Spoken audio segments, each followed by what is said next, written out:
இந்த பச்சை மிளகாய் அதுக்கு வந்து வெங்காயத்தை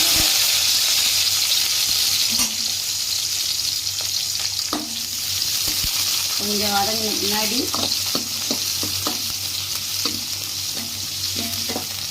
இந்த தக்காளி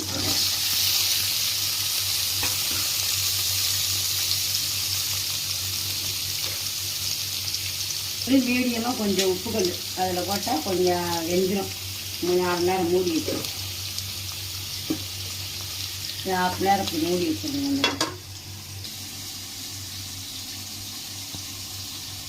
இதில் பார்த்தீங்கன்னா எங்கள் ஊர் கம்மாவில் பிடிச்சது நல்லா ஆஞ்சி வச்சுக்கணும். முள் இல்லாமல் மண்டை ரெக்கை எல்லாத்தையும் ஆஞ்சிட்டு வச்சுருக்கு.